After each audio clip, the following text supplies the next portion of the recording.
Hello, good morning student. कैसे हो? स्वागत है आपका हमारे YouTube channel RS chemistry point पर। तो विद्यार्थियों, आज की क्लास में हम पढ़ेंगे क्लोरोफॉर्म के रासायनिक गुणधर्म, केमिकल प्रॉपर्टीज ऑफ क्लोरोफॉर्म।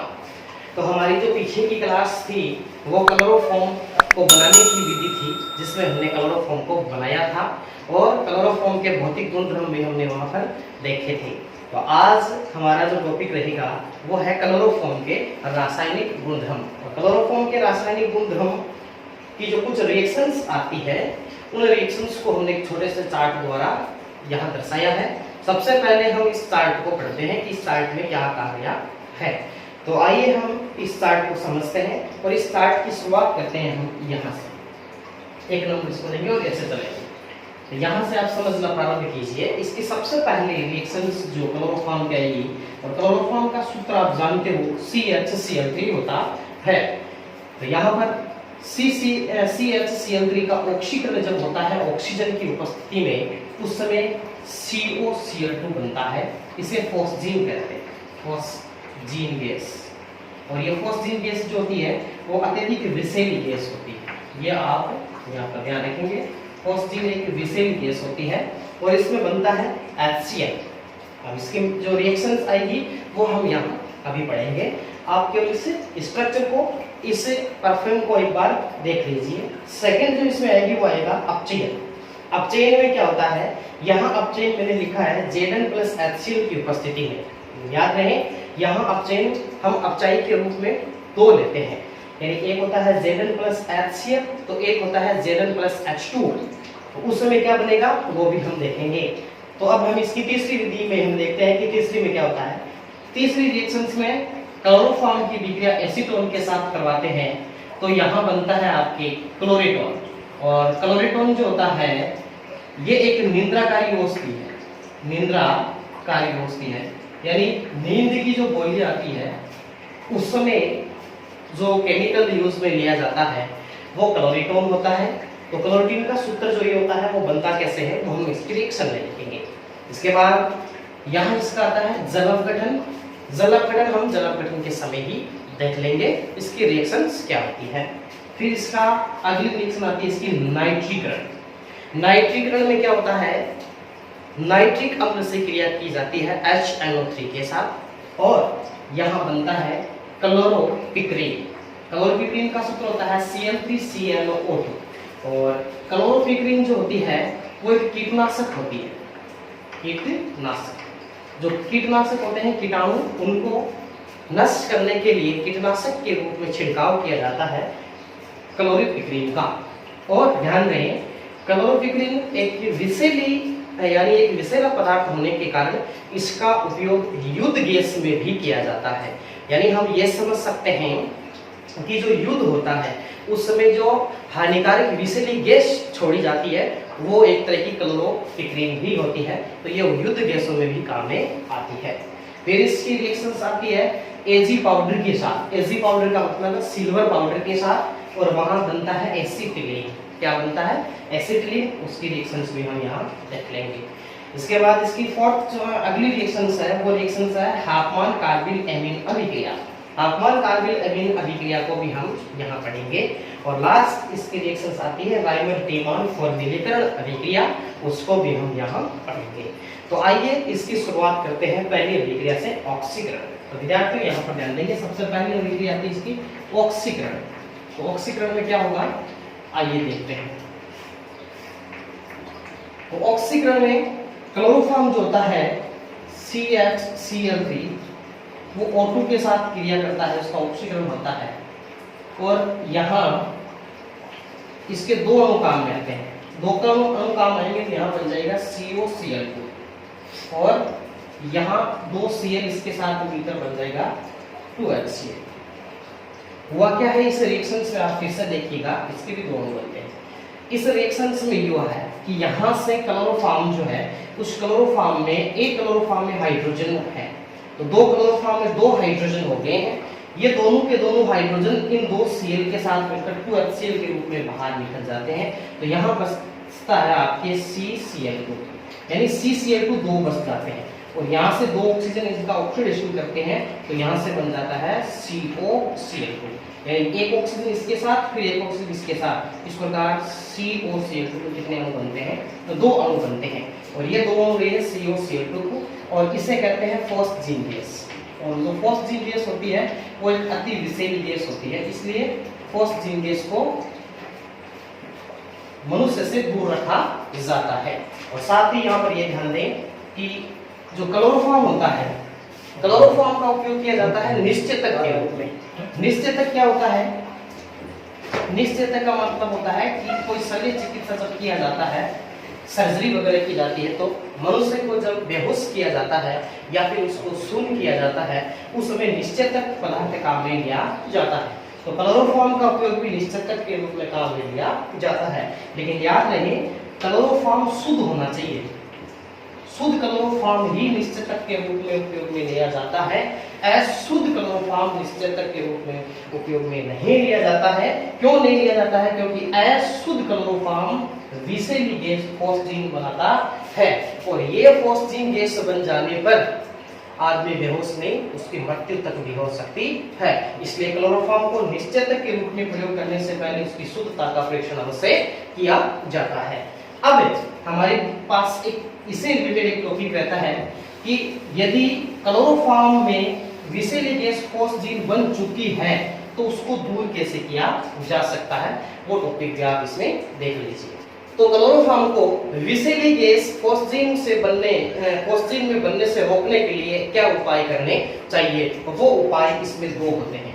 तो क्लोरोफॉर्म को फॉस्जीन गैस में बदलने से रोकने के लिए उसके जो उपाय होते हैं, सबसे पहला उपाय होता है कि जो कांच की बोतल होती है, रंगीन कांच की बोतल होनी चाहिए।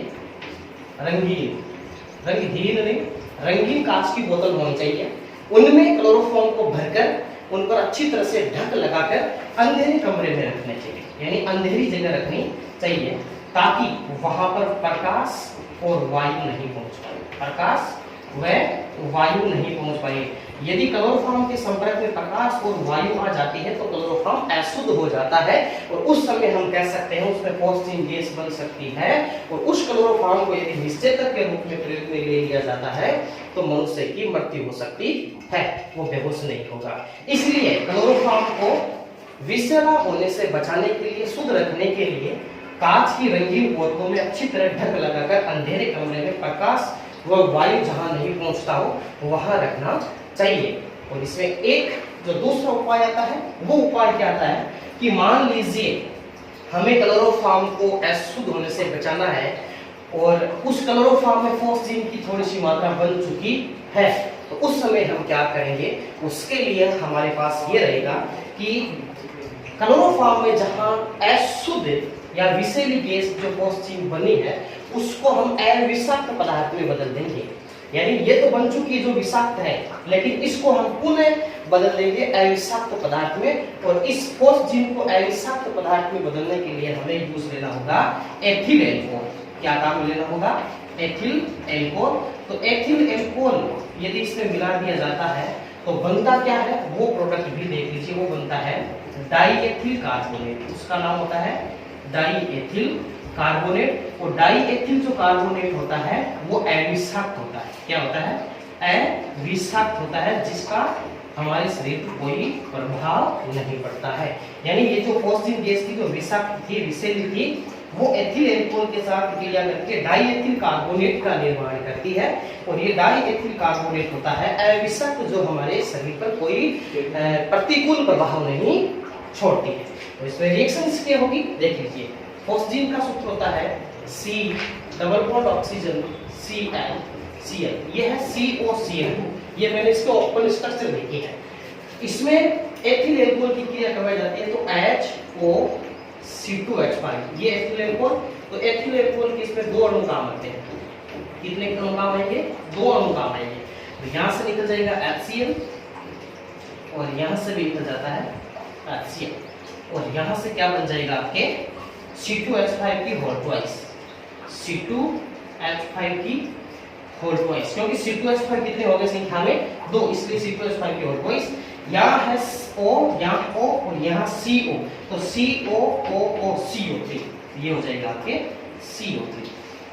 इसे कहते हैं डाईएथिल कार्बोनेट। सूत्र के हिसाब से देख लीजिए, 2 एथिल है इसलिए डाईएथिल और ये कार्बोनेट है, और ये डाईएथिल कार्बोनेट होता है वो अरिसक्त होता है। अतः क्लोरोफॉर्म को शुद्ध करने के लिए हम ये 2 उपाय रख सकते हैं, जिसमें आपको मैंने दोनों उपाय बता दिए हैं। अब चलते हैं इसकी सेकंड रिएक्शन। तो विद्यार्थियों, अपचयन करवाते हैं यदि क्लोरोफॉर्म का, तो ये हमारे पास क्लोरोफॉर्म CH3 क्लोरोफॉर्म है। इसका जब अपचयन करवाते हैं तो नवजात हाइड्रोजन इसमें काम में आते हैं अपचयन में। और यहाँ यदि अपचयन करवाते समय हम Zn प्लस HCl रखते हैं तो डाइक्लोरोमेथेन का निर्माण होता है। डाइक्लोरोमेथेन का सूत्र होता है CH2Cl2। डाइक्लोरोमेथेन का निर्माण होता है। ये नाम आप याद रखें, ध्यान रखें, डाइक्लोरोमेथेन। कब? जब अपचायक के रूप में Zn प्लस HCl का उपयोग किया जाता हो। अब इसके हम अणु लेते हैं कितने? 2 लेने के कारण ये CH2Cl2 ये बन जाते हैं आपके 2 अणु, और 2 अणु के साथ ही यहाँ से 2 बन जाते हैं HCl, ये 2 HCl। यहाँ अभिक्रिया संतुलित है नहीं, वो भी आप देख सकते हो। क्लोरीन की बात करें तो 3 2 2 4 और 2 6 होते हैं, यहाँ पर भी 3 2 कितने होंगे? 6 होंगे। कार्बन की संख्या 2 है, यहाँ पर भी कार्बन की संख्या 2 है। हाइड्रोजन की संख्या की बात करें 2, और यहाँ हमारे पास हाइड्रोजन चाहिए 4, ये हो गए 4 हाइड्रोजन, ये हो गए 6 हाइड्रोजन, इसलिए हम इसके लेते हैं 6 हाइड्रोजन। यानी 6 नवजात हाइड्रोजन क्लोरोफॉर्म के 2 अणुओं के साथ मिलकर 2 अणु डाइक्लोरोमेथेन और 2 अणु HCl के बनाते हैं। और डाइक्लोरोमेथेन कब बनेगा? जब हम अपचायक के रूप में Zn प्लस HCl लेते हैं। और यदि इसी अपचयन में यदि हम क्लोरोफॉर्म का अपचयन Zn प्लस H2O के साथ करवाते हैं, यानी HCl के स्थान पर क्या ले लें? H2O ले लें, उस समय क्या बनेगा? उस समय बनेगा मेथेन। तो याद रखें, अपचयन में भी क्या क्या बनता है? डाइक्लोरोमेथेन भी बनता है और मेथेन भी बनता है। वो फर्क पड़ता है सिर्फ अपचायक के रूप में। यदि अपचायक Zn प्लस HCl लिया जाए तब डाइक्लोरोमेथेन का निर्माण होगा, और अपचायक Zn प्लस H2O लेते हैं तो CH4 का निर्माण होता है, और वही आपके HCl इसमें से निकल जाते हैं। अभिक्रिया को संतुलित करने के लिए हम क्या करेंगे? यहाँ पर हम HCl 3 है, तो यहाँ हम इसके 6 अणु लेते हैं और इसके 2 कर देते हैं, और CH4 भी कितने बना देते हैं? 2। अब यदि हम यहाँ देखें तो 6 HCl इसमें से निकल जाते हैं। 4 दूनी 8, 8 और 6 कितने हो गए? 14, और ये हो गए 2 दूनी 4, 2 दूनी 2 और 6। यानी हम इसको, हमें इधर भी कितने करने पड़ेंगे? 14 करने पड़ेंगे, इसलिए हम यहाँ लेते हैं 12 है। अब यदि हम इसको और संतुलित करते जाएं तो इसको हम थोड़ा सा छोटा कर देते हैं, तो यहाँ से 2 कट जाएगा, फिर यहाँ से 6 हो जाएगा, यहाँ 2 कट जाएगा, या 3 हो जाएगा। तो सीधा लिख सकते हैं CHCl3 plus 6 hydrogen Zn plus H2O, फिर यहाँ पर CH4 प्लस 3 HCl। ये आप अंतिम अभिक्रिया संतुलित रूप में ऐसे भी लिख सकते हो। तो अपचयन में किस प्रकार हम 2 अपचायक के रूप में काम में लेते हैं और 2 अलग अलग उत्पाद प्राप्त होते हैं, वो हम यहाँ पर देख सकते हैं। तो विद्यार्थियों, ये दोनों रिएक्शंस अपचयन में अपनी कॉपी में लिख लीजिएगा। बात करते हैं तीसरी रिएक्शंस की। तो तीसरी रिएक्शन आती है एसीटोन के साथ। तो सबसे पहले हम एसीटोन की बात करते हैं। तो एसीटोन का सूत्र होता है CH3 डबल बॉन्ड ऑक्सीजन, ये है एसीटोन। इसे हम किस नाम से जानते हैं? एसीटोन है, और इसे हम कीटोन कहते हैं। एसीटोन का सूत्र भी आप याद रखें क्या होता है। अब हम इसकी क्रिया कराते हैं क्लोरोफॉर्म से। तो क्लोरोफॉर्म का सूत्र होता है CHCl3। अब होगा क्या? यहाँ एसीटोन में ऑक्सीजन की विद्युत ज्यादा होने के कारण पाई बॉन्ड इलेक्ट्रॉन जाएंगे ऑक्सीजन पर, जिसके कारण इस पर आएगा ऋणावेश, कार्बन पर आएगा धनावेश। और यहाँ यदि हम इस हाइड्रोजन से बात करें तो हाइड्रोजन यहाँ कार्बन पर माइनस रहेगा और हाइड्रोजन पर प्लस रहेगा।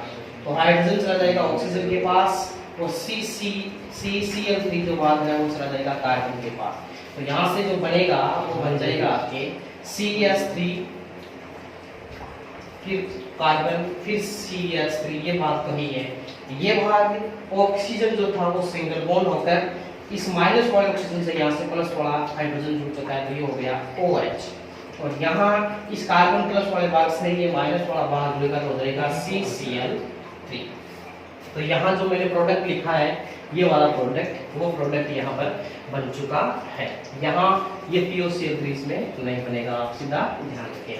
तो यहाँ एक तरह की योगात्मक अभिक्रिया हुई है, केवल क्या हुआ है यहाँ पर योग हुआ है, इसलिए हम इसको योगात्मक अभिक्रिया के अंतर्गत रखते हैं। और ये जो बना है इसको कहते हैं क्लोरेटोन।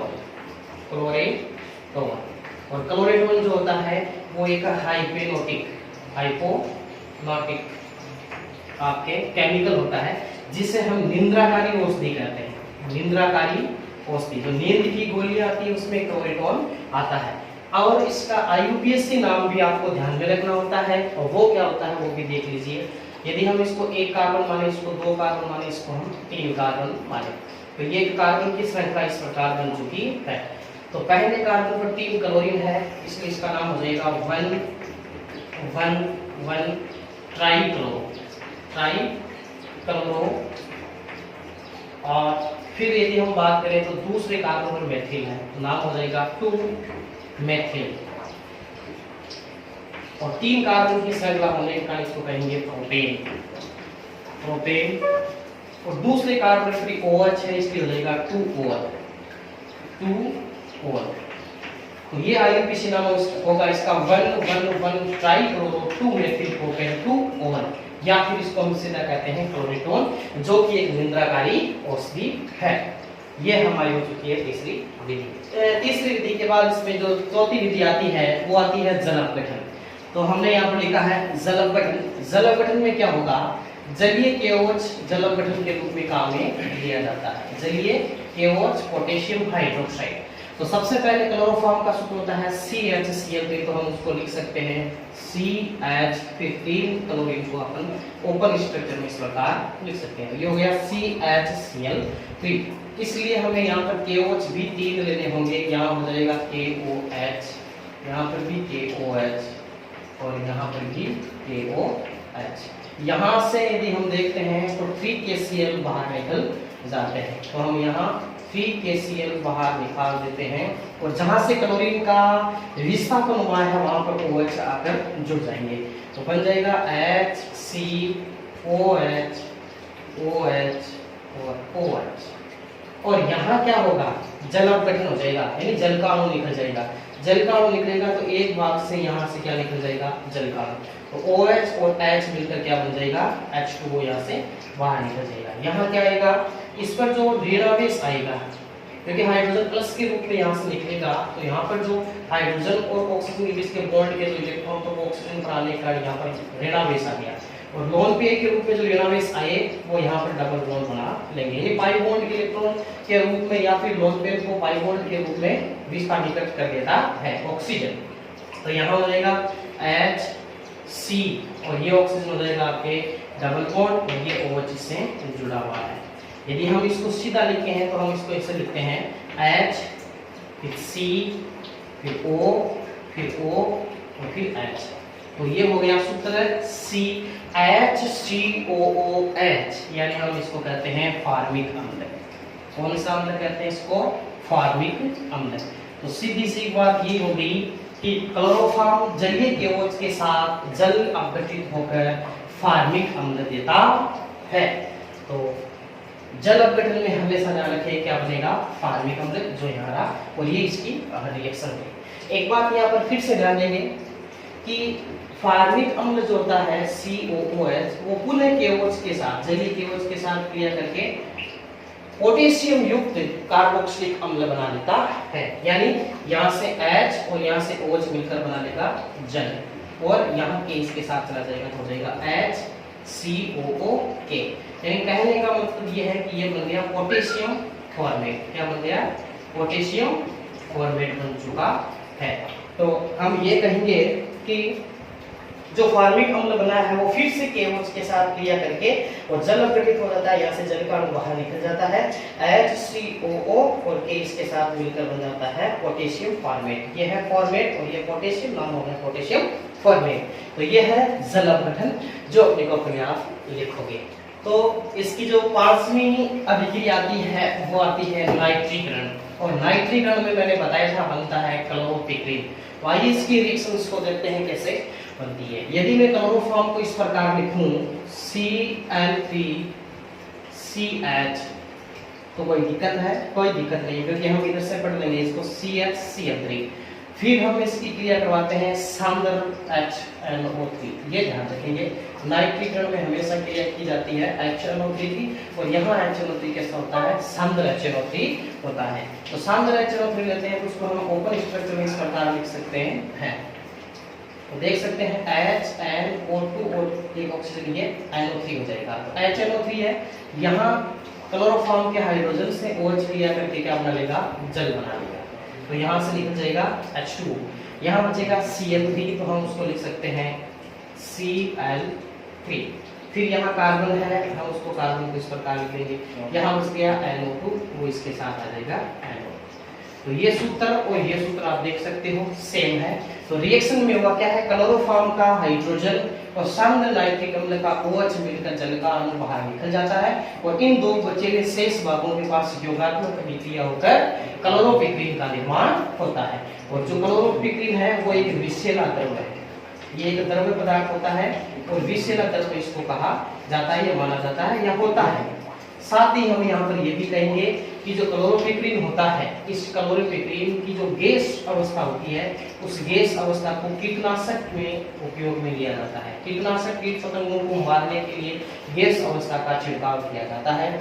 साथ ही इसकी गैस अवस्था को युद्ध गैस के रूप में भी काम में लिया जाता है। युद्ध गैस का मतलब जब युद्ध होता है उस समय जब हानिकारक गैसों का जब छोड़ा जाता है हानिकारक गैसों को, उस समय युद्ध गैस के रूप में इस क्लोरोपिक्रीन गैस का उपयोग किया जाता है। तो ये हो गई आपकी नाइट्रीकरण अभिक्रिया, इसको आप अपनी कॉपी में अच्छी तरह से लिख लेंगे। और ये दो बात आप नोट कर लेना कि इसकी गैस अवस्था का उपयोग कीटनाशक और युद्ध गैस में किया जाता है। और साथ ही क्लोरोपिक्रीन एक विषैला द्रव्य होता है। तो विद्यार्थियों, इसकी जो छठी रिएक्शन आती है, 6 नंबर जो रिएक्शन आती है वो आती है सिल्वर पाउडर के साथ अभिक्रिया। इसमें क्या होगा? एसिटिलीन का निर्माण होता है, और एसिटिलीन ये एक गैस होती है। तो एसिटिलीन गैस सब जानते हो CH≡CH गैस को ही कहते हैं। यानी एथाइन जो होती है, या फिर हम ये कहें कि एल्काइन श्रेणी का प्रथम यौगिक ही एसिटिलीन होता है। तो आइए हम देखते हैं इसकी रिएक्शन को। तो क्लोरोफॉर्म को हम इस प्रकार लिख सकते हैं इसकी ओपन स्ट्रक्चर के रूप में, जैसे कि मैंने बताया था। फिर Ag के साथ ये रिएक्शंस करता है। तो Ag के साथ इसके 3 क्लोरोफॉर्म के 2 अणु मिलकर एक साथ एसिटिलीन गैस का निर्माण करते हैं। यहाँ से 6 Ag लेंगे तो यहाँ से 6 AgCl के अणु बाहर निकल जाएंगे। इसकी रिएक्शन जो पार्ट है वो यहाँ पर दिखेगा। यहाँ से 6 Ag 6 क्लोरीन के साथ मिलकर 6 AgCl के वक्त से के रूप में बाहर निकल जाता है। तो यहाँ बचा CH, यहाँ पर भी बचा CH। तो सीधी सी अभिक्रिया जाएगी CH≡CH। इसे ही क्या कहते हैं? एसिटिलीन। तो फिर से आप एक रिएक्शन देखिए, बहुत ही आसान रिएक्शन है कि क्लोरोफॉर्म के 2 अणु Ag के पाउडर जो है उसके 6 अणुओं के साथ क्रिया करके 6 AgCl के अणु बाहर निकाल देता है, और CH आपस में मिलकर एसिटिलीन गैस का निर्माण कर एथाइन गैस का निर्माण करते हैं। और मैंने आपको पिछली क्लास में भी बताया था कि एसिटिलीन जो होती है वो कच्चे फलों को पकाने में भी उपयुक्त या प्रयोग में ली जाती है। तो विद्यार्थियों, इसके जो 7 नंबर रिएक्शन जो आती है वो आती है हाफमान कार्बिल एमिड अभिक्रिया, और ये इंपॉर्टेंट रिएक्शंस है। तो आप अपनी कॉपी में इसको इंपॉर्टेंट रखेंगे और इसको अच्छी तरह से समझेंगे एग्जाम की दृष्टि से। नीट, जेईई, जेड और BHU जैसे जो कंपटीशन है और जिनकी विद्यार्थी तैयारी कर रहे हैं वो भी इस रिएक्शन को ध्यान से देखेंगे। यहाँ हाफमान कार्बिल एमिड अभिक्रिया में क्या होता है सबसे पहले वो देखिएगा। इसमें क्लोरोफॉर्म होता है CHCl3, फिर इसमें प्राथमिक एमीन होती है कोई भी, RnH2 होता है, और यहाँ पर एल्कोहलिक KOH भी होता है, और ये होता है एल्कोहल। तो इन तीन चीजों की यहाँ पर, या तीन यौगिकों की यहाँ पर आवश्यकता होती है, तब जाकर हार्पन कार्बिल एमीन अभिक्रिया का समापन होता है। तो कैसे होता है वो सबसे पहले आप यहाँ देखिए। और साथ ही मैंने इस अभिक्रिया की कोष्टक में लिखा है आइसोसाइनाइड अभिक्रिया। ये इसलिए लिखा है कि यहाँ पर बनने वाला जो उत्पाद होगा वो आइसोसाइनाइड होगा, इसलिए इस अभिक्रिया का नाम आइसोसाइनाइड अभिक्रिया भी होता है। आइए देखते हैं। सबसे पहले क्लोरोफॉर्म का सूत्र होता है CH3। प्राथमिक एमीन के रूप में हम ले लेते हैं मेथिल एमीन CH3NH2, और KOH भी इसमें हम एल्कोहल ले लेते हैं। अब हमारे पास क्या होगा, K प्लस होगा, OH माइनस होगा, लेकिन हमारे पास क्लोरीन 3 है, इसलिए 3 KCl निकलेंगे, इसलिए हम KOH की कितने ले लेते हैं 3। तो सबसे पहला काम होगा 3K और 3Cl मिलकर बना लेंगे 3KCl। यहाँ से क्या निकल गया 3KCl बाहर निकल गया। अब हमें पता है यहाँ से 3K चले गए, तो यहाँ पर 3 OH अभी भी बाकी है, 3 OH बाकी है, तो 3 OH है।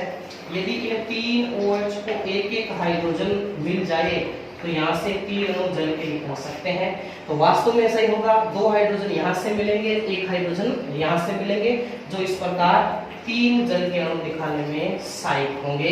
तो हमारे पास क्या हुआ, 3 KCl निकल चुका है और 3H2O निकल चुका है। अब हमारे पास बचा यहाँ पर CH3, यहाँ से देखेंगे CH3, फिर यहाँ बचा नाइट्रोजन। यहाँ से हाइड्रोजन तो इसके साथ लग गए थे, यहाँ से चले गए हैं। यहाँ पर Cl3 जो थे वो भी यहाँ पर चले गए हैं, हाइड्रोजन भी यहाँ पर इसके साथ मिलकर चले गए। केवल क्या बचा C, वो इस नाइट्रोजन के साथ जुड़ेगा तो हो जाएगा NC। और आपको पता है एक तो होता है Cl, एक होता है NC। ये होता है साइनाइड, ये होता है आइसोसाइनाइड। तो यहाँ पर क्या बना, आइसोसाइनाइड। नाम रहेगा इसका मेथिल आइसोसाइनाइड। क्या नाम रहेगा, मेथिल आइसोसाइनाइड। ये अभिक्रिया ही कार्बिल एमीन अभिक्रिया कहलाती है। और यहाँ सूर्य प्रकाश की उपस्थिति भी रखते हैं, या फिर थोड़ा सा ताप की आवश्यकता भी हम कह सकते हैं। अब क्या हुआ है यहाँ पर, फिर देख लीजिएगा क्या हुआ है, एक बार रिएक्शन को दोबारा समझ लीजिएगा। 3 KOH के अणु में से 3 K और 3 Cl मिलकर 3 KCl के रूप में बाहर निकल चुके हैं। 3 OH 3 हाइड्रोजनों के साथ 2 हाइड्रोजन यहाँ से, 1 हाइड्रोजन यहाँ से मिलकर 3H2O के रूप में बाहर निकल चुके हैं। यहाँ बचा CH3N और यहाँ वाला C इसके साथ मिलकर CH3NC का निर्माण करता है, जिसे मेथिल आइसोसाइनाइड कहते हैं।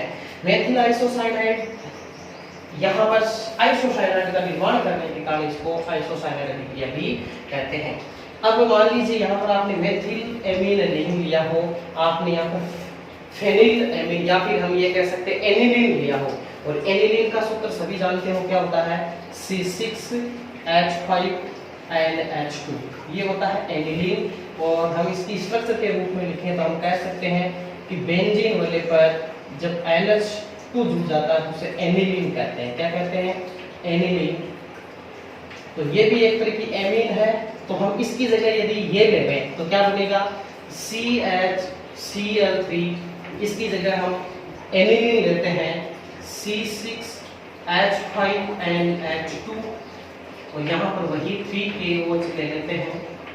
तो क्या होगा, फिर से 3K और 3Cl मिलकर 3KCl बाहर निकल जाएंगे, फिर 3OH और 2 हाइड्रोजन यहाँ से, 1 हाइड्रोजन यहाँ से मिलकर बन जाएगा 3H2O, और यहाँ बचेगा C6H5N, और ये कार्बन इसके साथ हो जाएगा NC। इसका नाम हो जाएगा phenyl isocyanide. Phenyl isocyanide, phenyl isocyanide. तो विद्यार्थियों यहाँ पर 2 रिएक्शन है, जिसमें मैंने मेथिल एमीन भी लिया है और एक एरोमेटिक एमीन में एनिलीन भी लिया है। तो दोनों की रिएक्शन आपको दिखाइए, जहां पर एक जगह मेथिल आइसोसाइनाइड बनता है, एक जगह फेनिल आइसोसाइनाइड बनता है, और दोनों ही रिएक्शन हार्पन कार्बिल एमीन अभिक्रिया के अंतर्गत आती है। ये विशेष बात इसमें आप ध्यान में रखेंगे। तो विद्यार्थी दोनों अभिक्रियाएं अपने कॉपी में लिख लीजिए। एक चीज का यहाँ पर और ध्यान देंगे कि यहाँ हार्पन कार्बिल एमीन अभिक्रिया है, जो इसे हम कार्बिल एमीन परीक्षण भी कहते हैं। कार्बिल एमीन परीक्षण इसको क्यों कहते हैं वो भी आप यहाँ पर ध्यान से दें। Amine friction. ये कार्बन जो है कार्बिल एमीन फ्रिक्शन, इसमें क्या होता है, क्लोरोफॉर्म CH3 और एमीन RNH2 का फ्रिक्शन किया जाता है। तो इसका फ्रिक्शन कैसे किया जाता है, आइए उसको फ्रिक्शन में हम देखते हैं। तो सबसे पहले ये ध्यान रखिए, कार्बिल एमीन फ्रिक्शन में किसका फ्रिक्शन किया जाता है, क्लोरोफॉर्म और एमीन का फ्रिक्शन किया जाता है। तो आप लाइन लिखेंगे कि कार्बिल एमीन फ्रिक्शन में क्लोरोफॉर्म और एमीन का फ्रिक्शन किया जाता है। उसका फ्रिक्शन कैसे होता है, आइए देखते हैं।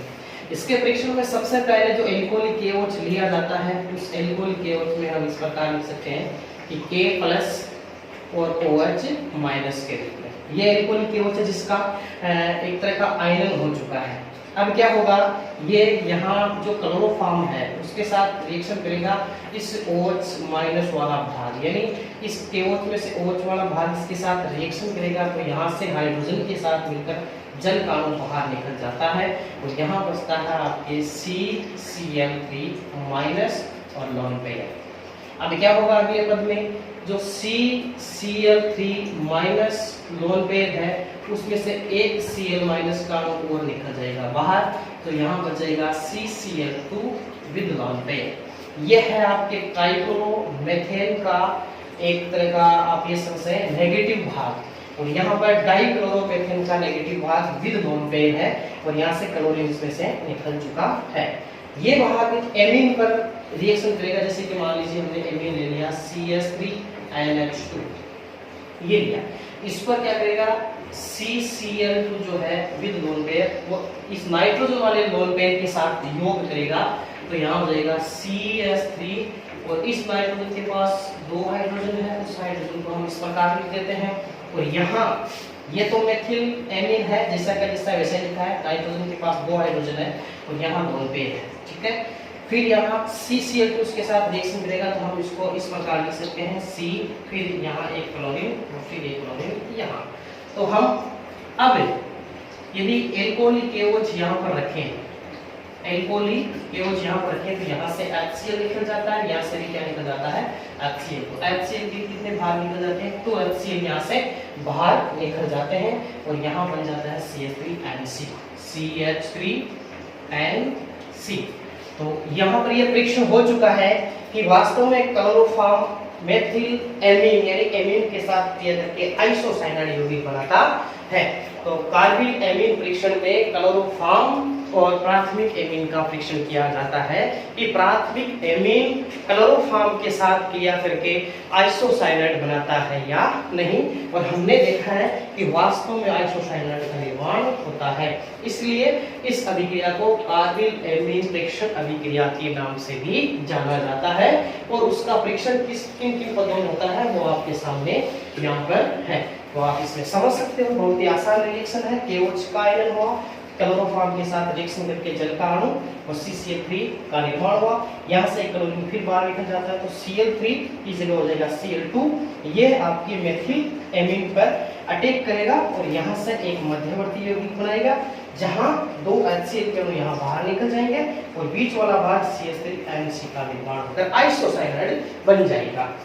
तो विद्यार्थियों, कार्बिल एमीन फ्रिक्शन अभिक्रिया को भी आप ध्यान में रखें।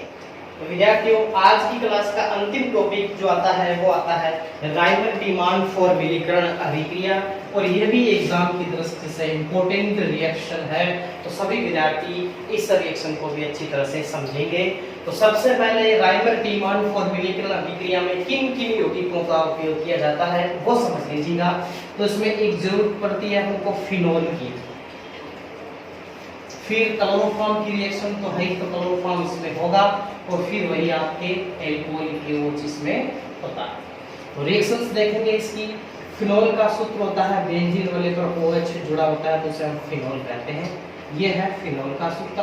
फिर हम इसकी रिएक्शन करवा देते हैं CHCl3 क्लोरोफॉर्म से और यहाँ पर KOH इसमें ले लेते हैं और KOH इसमें लेते हैं कितने 3, और यहाँ इसके ऊपर लिख दिया जाता है फॉर्मिलीकरण, ताकि यहाँ पर हम रिएक्शन के आधार पर इसमें समझ सकें कि यहाँ पर क्या हुआ है, फॉर्मिलीकरण हुआ है। तो देखेंगे क्या होगा, 3Cl 3 के मिलकर वही 3KCl के रूप में यहाँ से बाहर निकल जाएगा। अब यहाँ क्या होगा, यहाँ 3 OH बच गए, हम 3 OH को इस रूप में लिख सकते हैं यहाँ इस रूप में लिखें तो यहाँ 2 OH में से एक जल का अणु भी यहाँ से बाहर निकल जाता है। शेष बच गया आपके ऑक्सीजन और एक OH बाहर। यहाँ यदि हम बात करें तो बच गया CH। क्या बच गया? CH। ये CH जो है वो इस ऑक्सीजन के साथ मिलेगा तो यहाँ हो जाएगा CHO। यानी मैं ये कह सकता हूँ कि एक तरह का एल्डिहाइड परफॉर्मा बन जाएगा, यानी CHO एक एल्डिहाइड बन जाएगा। यहाँ इसकी संरचना इस प्रकार आ जाएगी। तो यहाँ से इस ऑक्सीजन का काम हो गया, यहाँ KOH इसमें से इसका हो गया, सबका हो गया, बचा केवल यहाँ से OH है। अब क्या होगा, ये CHO जो है एल्डिहाइड है वो इस फिनोल पर आक्रमण करेगा तो उसकी ऑर्थो स्थिति जहाँ पर यहाँ एक हाइड्रोजन है वो वहां करेगा। तो यहाँ से हाइड्रोजन प्लस के रूप में बाहर निकलेगा और CHO इस पर जुड़ेगा। तो यहाँ से बढ़ेगा क्या, वो देख लीजिएगा, बेंजीन और बेंजीन पर OH जुड़ा हुआ, इसलिए ये फिनोल है। क्या है? फिनोल। यहाँ से हाइड्रोजन निकल चुका है, इसलिए यहाँ पर इलेक्ट्रॉनों की मात्रा है ज्यादा, इसलिए CHO इस पर जुड़ेगा, इसलिए हो जाएगा यहाँ से CHO। और यहाँ से जो हाइड्रोजन निकला वो इस बचे हुए OH के साथ मिलकर एक जल का अणु और निकालेगा। तो टोटल जल के अणु कितने हो गए? 2 जल के अणु। यहाँ पर जो ये बना है उत्पाद, इसका नाम होता है सैलिसिलेल्डिहाइड। सैलिसिलेल्डिहाइड। सैलिसिलेल्डिहाइड, जहां इस उत्पाद को कहते हैं सैलिसिलेल्डिहाइड। तो एक बार फिर आप यहाँ पर ध्यान देंगे इस रिएक्शन में कि फिनोल के साथ CCl3 का फॉर्म और 3 KOH के अणु मिलकर क्या बनाते हैं? सैलिसिलेल्डिहाइड बनाते हैं, जिसे राइबोज़ोमल फॉर्म्युलेशन अभिक्रिया कहा जाता है। हुआ क्या इस रिएक्शन में, वो फिर से देखेंगे। 3 Cl के साथ मिलकर 3 KCl के रूप में बाहर निकल जाएंगे। यहाँ 3 OH बचे हैं, जिनमें से 2 OH में से एक जल का अणु निकल जाएगा। शेष बचेगा आपके पास एक ऑक्सीजन और एक OH।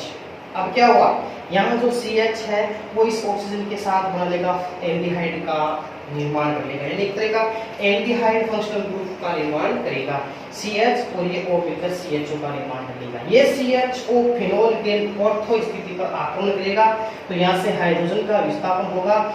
ये हाइड्रोजन इस OH के साथ मिलकर एक जल का अणु और बनाएगा, तो एक जल का अणु यहाँ से, एक जल का अणु यहाँ से। टोटल जल के अणु कितने बाहर निकलेंगे? 2 अणु निकलेंगे और ये CHO इस पर आक्रमण करेगा। तो मैं यहाँ पर ये कह सकता हूँ कि यहाँ जो फिनोल है वो इलेक्ट्रॉन स्नेही का काम करता है। फिनोल जो है या फिनोल की जो ये रिएक्शन है वो एक तरह की इलेक्ट्रॉन स्नेही आक्रमणकारी अभिक्रिया है। इलेक्ट्रॉन स्नेही आक्रमणकारी अभिक्रिया होगी। तो विद्यार्थियों यहाँ पर ये भी ध्यान रख लेंगे कि ये फिनोल की इलेक्ट्रॉन स्नेही आक्रमण अभिक्रिया होगी, क्योंकि यहाँ फिनोल जो भाग है इसकी ऑर्थो स्थिति में इलेक्ट्रॉनों को घनत्व ज्यादा होता है।